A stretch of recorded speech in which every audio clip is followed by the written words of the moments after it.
Halo, assalamualaikum warahmatullahi wabarakatuh. Berjumpa lagi dengan Daring Ma channel yang senantiasa menemani teman-teman semua dalam belajar baik CPNS maupun P3K.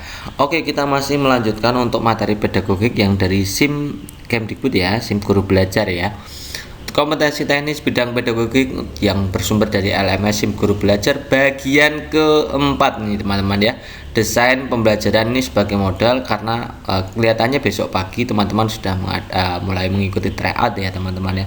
Semoga pembelajaran kali ini nanti menambah pemahaman teman-teman sehingga dalam tryout nanti teman-teman tidak kesulitan ya dalam mengerjakan soal-soalnya ya. Kalau paham tidak sulit gitu, intinya gitu ya teman-teman ya. Kita mulai saja dari satu. Peserta didik berdiskusi menyusun rencana pembuatan proyek pemecahan masalah meliputi pembagian tugas, persiapan alat, bahan, media, sumber yang dibutuhkan.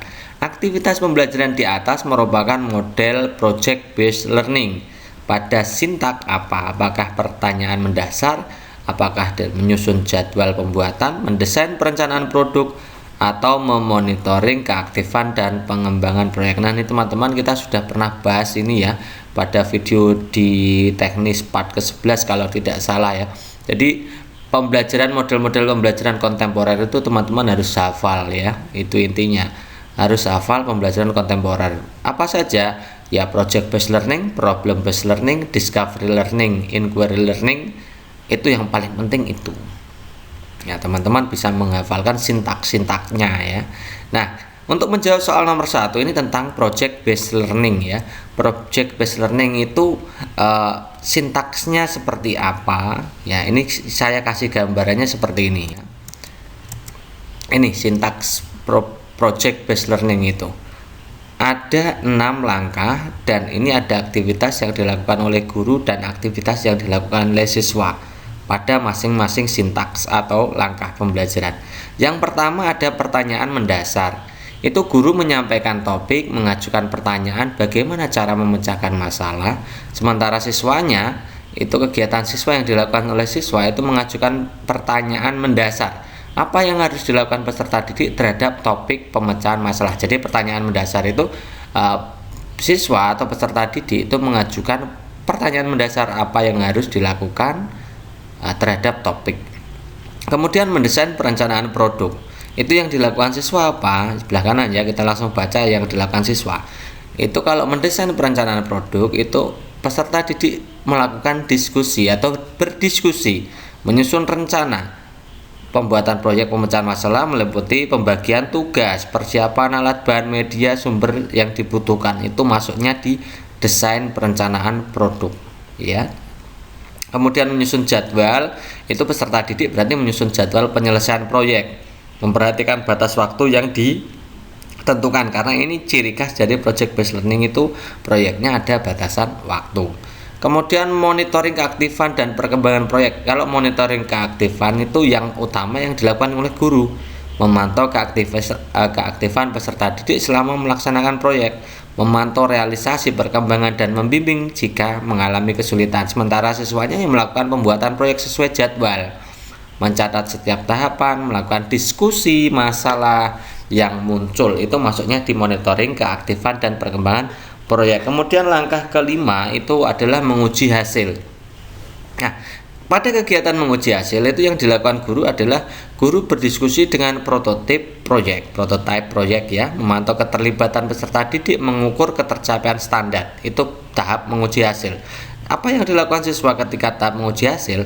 Itu membahas kelayakan proyek yang telah dibuat dan membuat laporan produk atau karya untuk dipaparkan kepada orang lain. Yang terakhir adalah evaluasi pengalaman belajar, di mana yang dilakukan oleh siswa atau peserta didik. Itu peserta didik memaparkan laporan, peserta didik yang lain memberikan tanggapan. Nah, jadi ketika pemaparan laporan itu masuknya di evaluasi pengalaman belajar. Ketika membahas kelayakan proyek, membuat laporan produk atau karya itu menguji hasil. Kemudian ketika siswa dalam proses pembuatan proyek sesuai jadwal, itu maksudnya di monitoring keaktifan. Kemudian peserta didik menyusun jadwal penyelesaian sesuai dengan batas waktu, itu menyusun jadwal. Ketika diskusi untuk membagi tugas, alat, bahan, media, dan lain-lain, itu maksudnya di desain perencanaan produk. Ketika mengajukan pertanyaan mendasar, apa yang harus dilakukan, berarti ini pertanyaan mendasar. Jadi ada 6 ini yang perlu teman-teman hafalkan ya. Apa yang dilakukan guru, apa yang harus dilakukan oleh siswa. Nah, kemudian berarti kita bisa jawab tadi ya. Ini yang menjadi pertanyaan tadi yang sebelah sini ya. Kembali ke soal, peserta didik berdiskusi menyusun rencana pembuatan proyek. Tadi kalau pertanyaan mendasar tadi adalah mengajukan pertanyaan mendasar tentang topik yang akan dipecahkan gitu ya. Kalau menyusun jadwal berarti membuat jadwal ya sesuai dengan batasan waktu. Kalau mendesain perencanaan produk tadi apa? Menyusun rencana ya, pembagian tugas, persiapan alat, bahan, dan lain-lain, itu namanya mendesain perencanaan produk. Kalau memantau keaktifan, ini yang monitoring keaktifan ya. Monitoring keaktifan itu memantau keaktifan, yang opsi D. Jadi jawaban yang tepat ketika pembagian tugas, persiapan alat, bahan, media, sumber, itu berarti masuknya di desain perencanaan produk ya. Jawaban yang tepat adalah yang C. Nomor 2, kegiatan pembelajaran yang melibatkan secara maksimal seluruh kemampuan peserta didik yang diawali dengan pemberian rangsangan, mengajak peserta didik dalam mengidentifikasi masalah, melakukan pengumpulan data, pengolahan data, sampai pembuktian dan penarikan kesimpulan. Model pembelajaran apa yang digunakan? Apakah discovery learning, apakah problem based learning, apakah project based learning, apakah inquiry learning ya. Ini empat model pembelajaran kontemporer. Makanya tadi saya bilang bahwa teman-teman itu harus hafal sintaksnya dan kegiatan apa yang dilakukan. Nah, contohnya seperti ini, nanti teman-teman akan diarahkan pada studi kasus ya. Kalau ada pembelajaran seperti ini masuknya pembelajaran apa? Kalau langkahnya seperti ini. Nah, untuk menjawab soal seperti ini teman-teman berarti harus menganalisis satu persatu ya, menganalisis soalnya. Misalkan itu pada soal nomor 2 berarti kita mengingat ini tahapnya pembuktian. Kalau pembuktian itu ciri khas dari discovery learning teman-teman, yang model E ini ya, yang E ini. Jadi diawali dari pemberian rangsangan, pas ya, tepat. Kemudian pertanyaan, pernyataan atau identifikasi masalah, itu juga pas ya, sesuai dengan apa yang disoalkan itu ya. Melakukan pengumpulan data, kemudian diolah datanya, membuktikan, kemudian menarik kesimpulan. Berarti jawaban yang paling tepat adalah discovery learning ya, discovery learning. Ingat ya teman-teman, ada ciri-ciri khusus yang membedakan antara model pembelajaran satu dan yang lain. Untuk discovery learning itu kuncinya ada di pembuktian. Pembuktian ya, ingat-ingat ya, ada tahap pembuktian atau verifikasi. Next, nomor 3, aktivitas pembelajaran pada model project based learning pada sintak mendesain perencanaan produk adalah apakah peserta didik berdiskusi menyusun rencana pembuatan proyek, pemecahan masalah meliputi pembagian tugas, persiapan alat, bahan, media, sumber yang dibutuhkan, membahas kelayakan proyek yang telah dibuat dan membuat laporan produk atau karya untuk dipaparkan kepada orang lain. Peserta didik menyusun jadwal penyelesaian proyek dengan memperhatikan batas waktu yang ditentukan. Peserta didik melakukan pembuatan proyek sesuai jadwal, mencatat setiap tahapan, mendiskusikan masalah yang muncul selama penyelesaian proyek. Nah, tadi kita sudah bahas ya, project based learning tadi sintaknya teman-teman juga sudah paham. Jadi tadi ini ya, tadi sudah kita bahas ya, kalau pertanyaan mendasar itu berarti mengajukan pertanyaan tentang topik yang akan dipecahkan. Kemudian mendesain perencanaan produk itu berdiskusi menyusun rencana penyelesaian proyek, dimulai dari pembagian tugas, persiapan alat, bahan, media. Jadi mendesain perencanaan produk itu seperti itu. Kalau menyusun jadwal itu berarti menyusun jadwal penyelesaian proyek dan memperhatikan batas waktunya tentunya. Kemudian kalau monitoring keaktifan dan perkembangan proyek itu siswa melakukan pembuatan proyek ya, mencatat setiap tahapan, diskusi ya, diskusi masalah yang muncul selama penyelesaian proyek. Kalau menguji hasil itu berarti membahas kelayakan proyek yang telah dibuat, membuat laporan, ya, sampai membuat laporan. Jadi membahas kelayakan proyek dan membuat laporan itu ada di tahap menguji hasil. Kemudian kalau evaluasi berarti memaparkan laporan, memberikan tanggapan, dan bersama guru menyimpulkan hasil proyek. Dari tahap penyimpulan itu ada di evaluasi pengalaman belajar. Nah, kita kembali ke soal ini tadi ya. Jadi peserta didik berdiskusi menyusun, yang opsi A, lihat teman-teman. Peserta didik berdiskusi menyusun rencana pembagian tugas. Ini masuknya di mendesain perencanaan produk ya, masih ingat ya. Kalau membahas kelayakan proyek yang telah dibuat, sampai membuat laporan, berarti ini adalah menguji hasil gitu ya. Kalau peserta didik menyusun jadwal penyelesaian proyek, berarti penyusunan jadwal gitu ya. Kalau peserta didik melakukan pembuatan proyek sesuai jadwal, mencatat setiap tahapan, berarti ini tahap pelaksanaan atau monitoring keaktifan dan perkembangan proyek. Jadi jawaban yang tepat mana yang menggambarkan sintaks mendesain perencanaan produk? Tentu saja jawaban yang paling tepat adalah yang opsi A.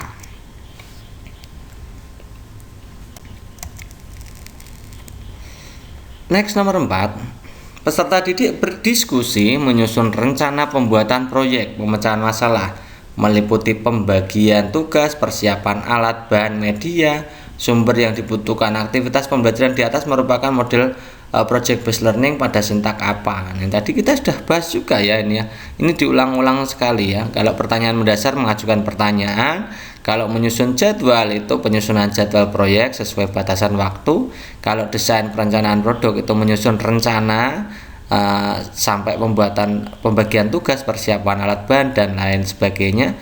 Kalau monitoring tadi adalah memantau keaktifan peserta didik selama melaksanakan proyek. Jadi jawaban yang paling tepat yang menggambarkan pembagian tugas, persiapan alat, berarti mendesain perencanaan produk. Nomor 5, disajikan gambar. Ini gambar ini sebagai stimulus teman-teman ya. Gambar ini sebagai stimulus, yang sebelah kiri atau gambar itu stimulus, yang sebelah kanan itu pertanyaan. Jadi teman-teman diminta untuk ditanyakan manakah soal yang memenuhi kriteria HOTS untuk stimulasi berikut. Stimulasinya berupa gambar jaring-jaring makanan. Apakah A, hewan apa yang berperan sebagai konsumen tingkat 1? B, sawi dan bunga sepatu berperan sebagai apa? C, apakah peran burung elang dalam rantai makanan? Ya. Yang D, jika jumlah ulat menurun drastis, apa yang terjadi pada burung elang? Itu ya. Mana ini yang menggambarkan kriteria HOTS atau High Order Thinking Skill atau keterampilan berpikir tingkat tinggi. Nah, teman-teman kita sudah pernah bahas ini ya. Jadi keterampilan berpikir tingkat tinggi atau pertanyaan yang mengarahkan ke HOTS, High Order Thinking Skill, itu harus meliputi 3 hal. Yang pertama, berpikir kritis dan kreatif ya. Jadi pertanyaan yang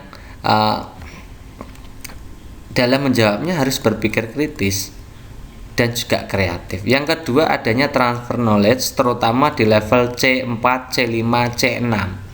C4 itu menganalisis, kita sudah bahas ya di materi sebelumnya. C4 itu menganalisis, C5 itu mengevaluasi, C6 itu mencipta. Levelnya pertanyaan HOTS itu di situ teman-teman ya. Kemudian diarahkan untuk memecahkan masalah. Jadi pertanyaan HOTS itu yang merangsang siswa dalam berpikir kritis dan kreatif. Kemudian diarahkan untuk transfer pengetahuan terutama di level kognitif C4, C5, C6. Kemudian berikutnya adalah diarahkan dalam membuat pertanyaan itu yang memecahkan masalah ya. Nah, dari opsi A, B, C, D dilihat ya teman-teman. Pertanyaan yang A, hewan apa yang berperan sebagai konsumen tingkat 1? Nah, hewan apa yang berperan sebagai konsumen tingkat 1 itu langsung dijawab kan bisa, ya kan? Konsumen tingkat 1 ya ulat kan langsung dijawab dari bentuk stimulus yang ada. Kalau langsung dijawab maka itu tidak diarahkan untuk berpikir kritis, ya, tidak pula kreatif ya. Memecahkan masalah juga tidak, itu tidak diarahkan untuk memecahkan masalah. Nah, transfer knowledge-nya ada di C2 teman-teman. Ini bentuknya kan identifikasi, pertanyaan identifikasi. Ya, siswa dapat menyebutkan peran hewan. Konsumen tingkat 1 menyebutkan atau mengidentifikasi peran hewan pada konsumen tingkat 1. Itu kan sama pertanyaannya ya. Itu identifikasi, bentuknya levelnya C2 atau pemahaman. Kemudian sawi dan bunga sebagai berperan sebagai apa? Ini juga menanyakan peran. Kalau menanyakan peran saja ini masuknya juga identifikasi C2. Apakah burung elang dalam suatu rantai makanan perannya? Peran juga, ini juga identifikasi C2. Nah, kemudian yang D, jika jumlah ulat menurun drastis, apa yang terjadi pada burung elang? Nah, ini disuruh berpikir. Jadi berpikir kritis.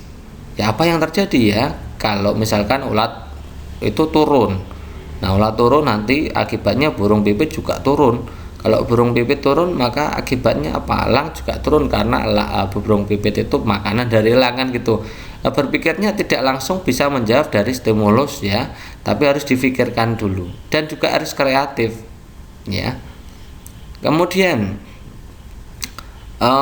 transfer knowledge-nya juga, jika jumlah ulat menurun drastis, maka yang terjadi pada burung elang apa yang terjadi? Ini pertanyaan yang mengarahkan ke analisa. Diminta anak-anak itu menganalisis dari kasus itu ya, kasusnya jumlah ulat menurun drastis, maka burung elang bagaimana? Nah, itu masuknya menganalisis dan levelnya adalah C4.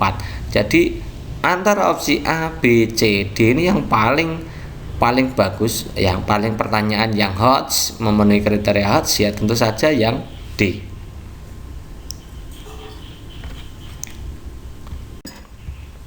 Next, berikutnya ada gambar, itu gambar diagram ya, diagram batang tentang penjualan beras ya, Senin, Selasa, Rabu, Kamis, Jumat. Nah, hari Rabunya itu kosong, diminta untuk berpikir. Pertanyaannya adalah di sebelah kanan itu pertanyaan. Jadi sebelah kiri itu sebagai stimulus, sebelah kanan sebagai soal gitu ya. Soalnya apa? Jika rata-rata beras yang terjual adalah 42 kuintal, maka banyaknya beras yang terjual pada hari Rabu berapa? Stimulusnya gambarnya itu, kemudian soalnya itu karena hari Rabu itu kosong gitu ya. Pertanyaan pada soal coba, manakah indikator yang sesuai untuk soal berikut? Apakah di saat yang A dilihat itu disajikan diagram data penjualan beras, siswa dapat menentukan banyaknya beras yang terjual pada hari Rabu. Oke, kemudian disajikan diagram data penjualan beras, siswa dapat menentukan capaian penjualan beras tertinggi. Kemudian disajikan diagram data penjualan beras, siswa dapat menentukan banyaknya beras yang terjual di hari Kamis. Kemudian yang D, disajikan diagram penjualan sembako, siswa dapat menentukan banyaknya sembako yang terjual pada selama 5 hari. Nah, coba teman-teman perhatikan opsi yang D dulu ya. Opsi yang D coba kita lihat yang ini, penjualan sembako. Nah, pada stimulus itu adalah penjualan beras, jadi kurang pas ya, jadi tidak relevan atau tidak sesuai dengan stimulus. Oke, gitu ya, jadi tidak cocok, jadi jangan pilih yang D. Kemudian yang C, disajikan diagram data penjualan beras, betul, stimulusnya sudah benar. Siswa dapat menentukan banyaknya beras yang dijual pada hari Kamis ini. Menentukan banyaknya beras yang dijual pada hari Kamis, apakah soalnya seperti itu? Bukan ya, yang ditanyakan adalah banyaknya beras yang terjual pada hari Rabu, jadi ini tidak sesuai dengan soalnya. Oke. Yang B, disajikan diagram data penjualan beras, siswa dapat menentukan capaian penjualan beras tertinggi. Ini menentukan capaian penjualan beras tertinggi juga tidak sesuai soalnya. Soalnya tidak seperti itu. Soalnya diminta untuk menentukan banyaknya beras yang terjual pada hari Rabu, kan gitu ya. Jadi jawaban yang paling tepat, indikator yang pas adalah yang A, gitu ya. Next, nomor 7. Salah satu sintaks problem based learning adalah mengorganisasikan peserta didik untuk belajar. Contoh aktivitas pembelajarannya adalah apa? Jadi ini sintaks PBL yang mengorganisasikan peserta didik ya. Apakah A, siswa berdiskusi membagi tugas untuk mencari data bahan alat yang diperlukan untuk menyelesaikan masalah? Apakah kelompok mengamati, memahami masalah yang disampaikan guru atau yang diperoleh dari bahan bacaan? Ini mengamati dan memahami masalah. Yang B, yang C, siswa melakukan penyelidikan, baik mencari data, referensi, sumber bahan untuk diskusi. Kemudian yang D itu kelompok diskusi untuk menghasilkan solusi pemecahan masalah. Jadi kita harus paham ya teman-teman, untuk problem based learning. Tadi project based learning kita sudah belajar sintaks-sintaksnya dan apa yang dilakukan oleh guru dan siswa. Sekarang kita akan belajar sintaks dari PBL atau problem based learning. Sintaksnya seperti apa? Coba kita simak. Jadi sintak problem based learning itu ada 5, beda dengan project based learning tadi ada 6. Kalau problem based learning ada 5, yaitu orientasi peserta didik pada masalah, mengorganisasikan peserta didik untuk belajar, membimbing penyelidikan individu maupun kelompok, mengembangkan menyajikan hasil karya, menganalisis, mengevaluasi proses pemecahan masalah. Yang ditanyakan adalah yang tahap ini, mengorganisasikan peserta didik untuk belajar. Ya kita bahas ya. Oke, ini adalah sintak dari PBL atau problem based learning ya. Langkah-langkahnya hampir mirip dengan project based learning ya. Nanti kita lihat bedanya seperti apa. Jadi tahap PBL itu yang pertama adalah orientasi peserta didik pada masalah. Orientasi peserta didik pada masalah. Kalau project based learning tadi kan pertanyaan mendasar ya. Kalau problem based learning itu orientasi peserta didik pada masalah. Itu yang dilakukan oleh siswa adalah kelompok mengamati, memahami masalah yang disampaikan guru atau yang diperoleh dari bahan bacaan yang disarankan. Itu orientasi peserta didik pada masalah. Apa yang dilakukan siswa tadi? Mengamati, memahami masalah yang disampaikan guru atau bahan yang lain ya. Kemudian mengorganisasikan peserta didik untuk belajar. Itu peserta didik diskusi, bagi tugas, cari data. Bagi tugas untuk mencari data, jadi belum mencari data ya. Bagi tugas untuk mencari data, bahan, alat yang diperlukan. Membagi tugas itu artinya mengorganisasikan peserta didik untuk belajar. Kemudian yang tahap ketiga itu membimbing penyelidikan individu maupun kelompok. Itu peserta didik melakukan penyelidikan, mencari data, referensi, sumber atau bahan diskusi kelompok. Itu membimbing penyelidikan. Ya. Kemudian mengembangkan hasil karya, mengembangkan dan menyajikan hasil karya itu kelompok diskusi menghasilkan solusi pemecahan masalah dan hasilnya dipresentasikan. Ini yang tahap mengembangkan dan menyajikan hasil karya ini adalah ciri khas dari problem based learning ya. Ingat-ingat teman-teman ya. Kalau project based learning tadi ya, kalau discovery learning itu pembuktian, kalau problem based learning itu pengembangan dan penyajian data. Ini yang penting ya, menjadi ciri khas. Melakukan diskusi, menghasilkan solusi pemecahan masalah dan hasilnya dipresentasikan. Kemudian menguji hasil itu membahas kelayakan proyek yang telah dibuat, menganalisis dan mengevaluasi itu artinya melakukan presentasi kelompok ya, sama ya. Jadi hampir samalah dengan project based learning ya. Kita bahas ya, yang ditanyakan yang mengorganisasikan peserta didik untuk belajar. Itu berarti membagi tugas untuk mencari data, bahan, alat yang diperlukan. Coba kita kembali ke soal. Mana yang merupakan sintak mengorganisasikan peserta didik untuk belajar? Nah, siswa berdiskusi membagi tugas mencari data. Ini membagi tugas, inilah yang jawaban yang paling tepat ya. Kalau yang B, mengamati, memahami, tadi kan orientasi pada masalah. Kalau melakukan penyelidikan ini tadi adalah pembimbing penyelidikan individu maupun kelompok. Kalau kelompok diskusi menghasilkan solusi, ini mengembangkan dan menyajikan hasil karya. Itu ya teman-teman ya. Next, nomor berikutnya, nomor 8.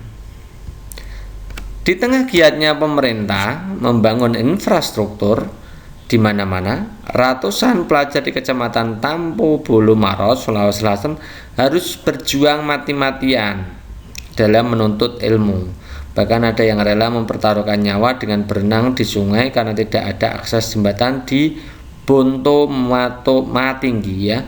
Puluhan siswa terpaksa berenang di sungai tiap ke sekolahan. Belakang wilayah ini pun ramai dikunjungi relawan pendidikan.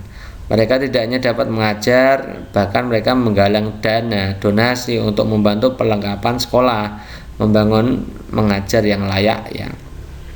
Setiap akhir pekan mereka datang tanpa pamrih meskipun harus berjalan kaki sehingga puluhan kilometer. Ironisnya pemerintah tak pernah hadir memberikan perhatian. Apakah pertanyaan yang merupakan soal HOTS berdasarkan teks di atas? Yang A. Mengapa siswa di Maros harus berjuang untuk pergi ke sekolah? Yang B. Jika Anda seorang kepala sekolah, apa yang Anda lakukan? Yang C. Apa yang dilakukan oleh para relawan? D. Apakah pemerintah sudah turun tangan dalam menangani masalah ini? Tadi kita sudah bahas ya teman-teman ya. Jadi pertanyaan HOTS itu harus memuat 3 hal ya. Yang pertama mengarahkan ke berpikir kritis kreatif. Kritis tadi apa? Tidak bisa langsung dijawab dari stimulus yang ada, tidak bisa langsung, harus difikirkan dulu ya. Kalau teman-teman langsung bisa jawab maka itu tidak HOTS lagi ya, jadi butuh proses berpikir. Yang kedua itu adanya transfer pengetahuan atau transfer knowledge, terutama pada pertanyaan level C4, C5, C6 ya, menganalisis, mengevaluasi, mencipta. Berikutnya harus diarahkan untuk memecahkan masalah atau problem solving ya. Jadi pertanyaan HOTS itu harus memuat 3 ini ya. Ya, kita lihat coba. Yang opsi A, mengapa siswa di Maros harus berjuang untuk pergi ke sekolah? Ini sudah bagus teman-teman ya. Ini masuknya di berpikir kritis, juga ada kreatif, ada ya. Kemudian tingkat kognisinya C4 benar, tapi ini tidak diarahkan untuk memecahkan masalah. Jadi hanya sekadar mengapa siswa berpikir kritis, kreatif, kemudian pertanyaannya sudah C4 tapi tidak diarahkan untuk menyelesaikan masalah. Opsi yang B, jika Anda kepala desa, apa yang Anda lakukan? Berarti Anda diarahkan untuk berpikir kritis, berpikir kreatif. Nanti kalau saya jadi kepala desa harus bagaimana ya mengatasi permasalahan seperti ini ya. Transfer knowledge ini juga masuk di C4, C4, C5 bahkan ya. Ini C4, C5 ini ya, mengevaluasi, melakukan evaluasi ini ya. Menganalisa sampai mengevaluasi bagaimana menyelesaikan masalah ini. Juga ini diarahkan untuk problem solving. Jadi apa yang Anda lakukan itu mencari solusi. Jadi problem solvingnya masuk gitu ya. Kalau yang opsi C dilihat, apa yang dilakukan oleh relawan itu langsung bisa dijawab di sini ya. Jadi tidak mengarahkan untuk berpikir kritis, kan langsung bisa dijawab. Memberikan donasi, ikut mengajar, jalan puluhan kilometer, itu kan yang dilakukan relawan kan gitu. Jadi ini hanya transfer knowledge level bawah. Kemudian apa pemerintah sudah turun tangan? Jelas belum. Di stimulusnya sudah ada, bahwa pemerintah itu tidak pernah hadir memberikan perhatian. Jadi apakah pemerintah sudah turun tangan? Bisa langsung dijawab kan? Tidak usah berpikir, tinggal baca bisa jawab. Nah kalau baca bisa jawab, maka itu tidak diarahkan untuk berpikir kritis dan kreatif. Jadi jawaban yang D itu jelas bukan ya. Ini hanya transfer knowledge saja ya. Transfer knowledge saja itu levelnya kognitifnya rendah. Jadi jawaban yang paling tepat kalau nggak A, B, tapi jawaban yang paling lengkap yang ada kritis, kreatif, kemudian transfer knowledge-nya sampai level C4, C5, kemudian ada problem solving-nya. Jadi jawaban yang paling tepat adalah yang opsi B. Nomor 9, aktivitas menjawab pertanyaan atau membuktikan benar tidaknya hipotesis merupakan sintak discovery learning yang apa? Apakah A. pertanyaan atau identifikasi masalah, B. pengumpulan data atau data collection, apakah C. pengolahan data atau data processing, apakah D. pembuktian verifikasi. Coba kita bahas ini tentang discovery learning. Sintaksnya harus hafal ya. Sintaks discovery learning itu kalau kita bagi apa yang dilakukan oleh siswa dan sintaksnya harus match ya. Yang pertama adalah langkah pertama adalah pemberian rangsangan atau tahap stimulation ya. Stimulation ini dimana peserta didik itu dihadapkan pada suatu masalah yang menimbulkan kebingungan. Kemudian dilanjutkan untuk tidak memberikan generalisasi agar timbul keinginan untuk menyelidiki. Jadi biarkan dulu siswa kebingungan, kemudian anak-anak diminta untuk menyelidiki. Itu tahap stimulasi. Kemudian yang kedua itu pernyataan atau identifikasi masalah, atau dalam bahasa Inggrisnya adalah problem statement. Ini dimana permasalahan yang telah dipilih tadi di tahap sebelumnya itu harus dirumuskan dalam bentuk pertanyaan atau bentuknya hipotesis. Jadi penyusunan hipotesis ada di sintaks pernyataan, identifikasi masalah atau problem statement. Ya, istilah Inggrisnya teman-teman juga harus hafal ya, karena soal-soal di baik itu PPK nanti ya, itu biasanya pakai istilah Inggris. Karena menterinya kelihatannya lulusan Inggris gitu ya teman-teman. Jadi gunakan istilah Inggrisnya, penting dihafalkan. Kemudian yang langkah ketiga adalah pengumpulan data atau data collection, itu dimana peserta didik itu diberikan kesempatan mengumpulkan data. Saya ulangi lagi ya, kalau memberi rangsangan itu siswa dibikin bingung dulu dengan beberapa dihadapkan pada suatu masalah. Kemudian setelah ada masalah, kemudian ada langkah kedua adalah pernyataan atau identifikasi masalah atau problem statement. Itu setelah ada masalah, kemudian siswa itu diarahkan ke pembuatan hipotesis ya. Kemudian pengumpulan data atau data collection itu artinya siswa diminta untuk mengumpulkan berbagai informasi yang relevan, berbagai macam informasi yang relevan, bisa membaca literatur, mengamati objek, melakukan wawancara dan lain-lain ya. Itu pengumpulan data atau data collection. Kemudian data-data yang terkumpul itu diarahkan ke tahap selanjutnya adalah pengolahan data atau data processing. Itu kegiatan mengolah data, mengolah informasi, hasil wawancara tadi, hasil observasi tadi itu diolah, kemudian ditafsirkan. Jadi tahap pengolahan sampai penafsiran ini masuk di data processing. Kemudian tahap berikutnya yang menjadi ciri khas dari discovery learning adalah tahap pembuktian. Makanya pertanyaan tentang pembuktian ini banyak sekali ya. Tahap pembuktian ini bahasa Inggrisnya adalah verification ya, di mana peserta didik itu melakukan pemeriksaan secara cermat, membuktikan benar tidaknya hipotesis yang ada di langkah kedua. Tuh. Kemudian menarik kesimpulan atau melakukan generalisasi atau generalization itu berdasarkan hasil verifikasi, maka dirumuskan prinsip-prinsip yang umum, prinsip-prinsip umum atau general atau generalisasi ya. Jadi kita lihat jawabannya. Ketika menjawab pertanyaan membuktikan benar tidaknya hipotesis pada soal nomor 9, berarti jawaban yang paling tepat adalah tahap verifikasi ya, pembuktian. Next, nomor 10. Peserta didik diminta untuk menyebutkan nama-nama tumbuhan yang ada di sekolah. Nah, aktivitas pembelajaran tersebut masuk ke dalam dimensi pengetahuan apa? Nah, ini apakah faktual, apakah konseptual, apakah prosedural, apakah metakognitif. Nah, teman-teman kita juga sudah pernah bahas ya untuk dimensi pengetahuan, dimensi keterampilan, dimensi sikap itu sudah kita pernah bahas. Nah, kita ulang lagi untuk menguatkan itu ya. Jadi taksonomi Bloom itu disempurnakan oleh Caldwell dengan menambahkan dimensi-dimensi ya. Nah, dimensi yang ditanyakan di sini adalah pada dimensi pengetahuan atau dalam hal ini adalah ranah kognitif.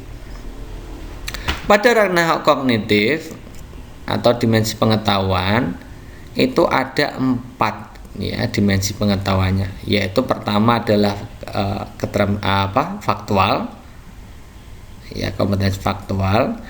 Faktual itu pengetahuan tentang elemen-elemen terpisah, punya cirinya sendiri. Nah, kalau bahasanya seperti ini susah ya.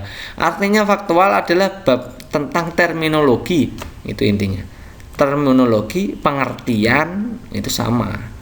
Baik itu pengertian istilah, nama-nama objek, detail, elemen spesifik, misalkan peristiwa, banjir gitu, kita harus paham ini banjir gitu, harus paham, itu namanya pengetahuan faktual. Simbol, angka, ya, dan lain-lain itu pengetahuan faktual. Cara mudahnya itu kalau pengetahuan faktual ya istilah definisi gitu, itu maksudnya pengetahuan faktual, terminologi. Kemudian yang konseptual itu pengetahuan tentang bentuk yang lebih kompleks, terorganisasi. Nah, kalau itu susah bahasanya, itu agak sulit ya. Nah, yang paling mudah adalah pada konseptual itu bisa melakukan klasifikasi, kategori, membuat teori, prinsip, model, struktur. Ya, misalkan teorema Pythagoras, prinsip apa, model apa ya. Kategori, teori, prinsip, model, struktur. Ini yang paling penting. Membuat klasifikasi, kategori, teori, prinsip, model, struktur. Ini masuknya di konseptual. ya. Kemudian prosedural. Prosedural itu bagaimana melakukan sesuatu, pengetahuan dalam hal keterampilan dan algoritmik. Algoritmik itu langkah-langkah kegiatan tertentu, metode, model, teknik. Itu di prosedural. Ya. Kalau faktual tadi adalah bab tentang terminologi, pengertian. Kalau konseptual ini masuknya di klasifikasi, kategori, teori. Kemudian kalau prosedural itu metode, langkah, teknik. Kalau metakognitif itu tentang kesadaran, bagaimana ia belajar, menilai kesukaran suatu masalah, mengamati tingkat pemahaman dirinya. Ini kita sudah pernah bahas nih ya, empat-empatnya ya. Faktual, konseptual, prosedural, metakognitif. Silakan teman-teman juga pahami. Untuk materi ini saya tidak akan ulang terlalu banyak ya. Teman-teman bisa pahami di video sebelumnya tentang kompetensi teknis. Bagian ini kita juga sudah pernah bahas ini ya. Nah,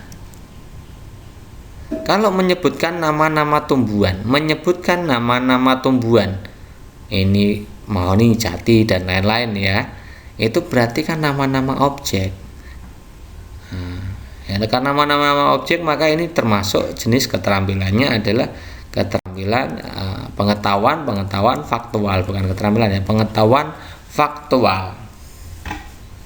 Menyebutkan nama-nama tumbuhan itu termasuk pengetahuan faktual. Next, nomor 11. Untuk menilai siswa dalam memahami paragraf, guru meminta siswa membuat paragraf dengan menuliskan kembali dengan menggunakan kalimatnya sendiri. Nah, teman-teman, ini saya mohon maaf untuk teknis ya, pembahasan kompetensi teknis untuk part ke berapa lupa ya, 11 apa 12 ya. Ini saya pernah menjawab, ini jawabannya produk ya. Ini saya revisi karena ini yang ternyata beda persepsi ya. Beda persepsi. Coba perhatikan teman-teman, untuk menilai siswa dalam memahami paragraf, guru meminta siswa membuat paragraf. Nah, membuat paragraf itu tidak sama dengan membuat produk ya, ternyata tidak sama karena bentuknya membuat paragraf tapi bentuknya tulisan. Nah, membuat paragraf tulisan ini termasuk jenis menuliskan. Menuliskan ini pada taksonomi belum kan ada menuliskan itu. Menuliskan itu ada di level berapa? Itu jenisnya berarti pengetahuan ya, penilaian pengetahuan.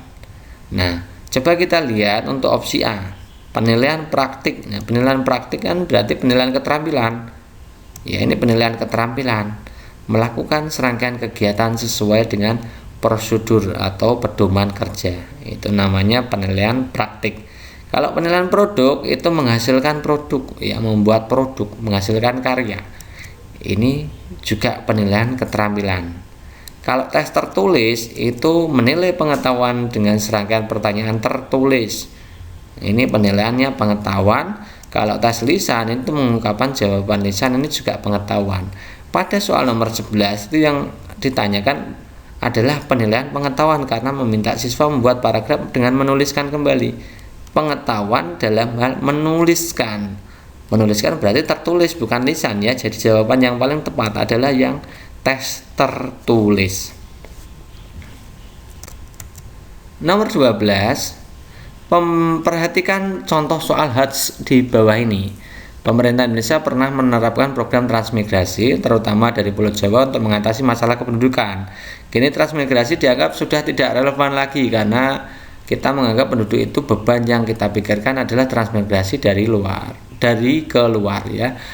Hari ini bukan lagi solusi yang efektif, kata Jika di Istana Wapres. Jalan Kebon Agung, Siri, Jakarta Pusat, tanggal 24 bulan Agustus tahun 2018. Nah, manakah indikator yang tepat untuk soal di atas? Ya. Pada soal di atas itu stimulusnya bentuknya apa? Ya. Bentuknya seperti apa? Kemudian yang tepat yang seperti apa? Coba. Pertanyaan HOTS ya, kita ulangi ya. Pertanyaan HOTS itu harus mencakup 3 hal ya. Yang pertama harus mengarahkan ke berpikir kritis kreatif. Kemudian ada transfer knowledge sampai level C4, C5, C6, memecahkan masalah itu ya. Coba kita lihat yang opsi A. Disajikan teks. Ya betul, teks karena stimulusnya bentuknya juga teks, bukan diagram ya. Siswa dapat menjelaskan, ini teman-teman lihat ini ya, menjelaskan. Nah, perspektif menjelaskan ini transfer knowledge-nya di level C2.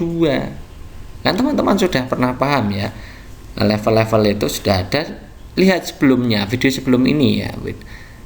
Keterampilan berpikir tingkat tinggi itu silahkan dilihat, di situ banyak sekali tentang level ya.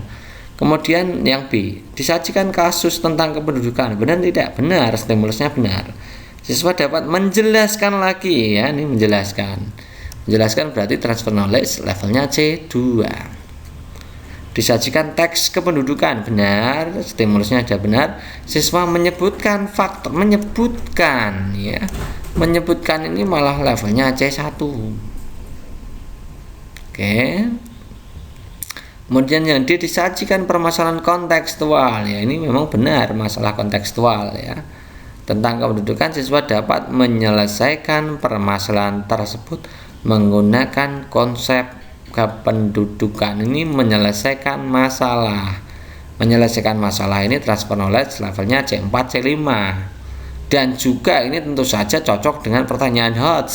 Karena pernyataan HOTS itu tadi salah satu cirinya adalah memecahkan masalah, transfer knowledge-nya C4 C5 C6 dan diarahkan untuk berpikir kritis ya, berpikir kritis kreatif, karena di sini untuk mencari solusi tentu saja. Jadi jawaban yang paling tepat adalah yang D. Berikutnya ada gambar indikator menyebutkan benda-benda yang ada di kelas. Menyebutkan benda-benda di kelas pada matriks kemampuan berpikir itu dimensi pengetahuan letaknya di mana. Nah, teman-teman kita sudah pernah bahas ya teman-teman ya. Menyebutkan benda-benda itu pada tahapan dimensi pengetahuan, pada dimensi pengetahuan atau ranah kognitif, ini masuknya di pengetahuan faktual. Menyebutkan istilah, nama objek, detail, peristiwa, simbol, angka, atau jenisnya, terminologi atau pengertian. Jadi masuknya di faktual. Kemudian menyebutkan itu sendiri di taksonomi Bloom, ini masuknya di C1. C1 itu kata kerja yang relevan ya, yang hubungannya dengan ingatan, itu mengingat, mendaftar, mengulang, menirukan, menyebutkan, menulis, dan lain-lain. Jadi menyebutkan itu levelnya di C1. Jadi kalau dimasukkan di matrik tentu saja jawabannya yang C1 faktual. C1 faktual berarti huruf yang A. Soal mana yang merupakan sintak mengorganisasikan peserta didik untuk belajar. Nah, siswa berdiskusi, membagi tugas, mencari data. Ini membagi tugas, inilah yang jawaban yang paling tepat ya. Kalau yang B, mengamati, memahami, tadi kan orientasi pada masalah. Kalau melakukan penyelidikan ini tadi adalah pembimbing penyelidikan individu maupun kelompok. Kalau kelompok diskusi menghasilkan solusi, ini mengembangkan dan menyajikan hasil karya. Itu ya teman-teman ya.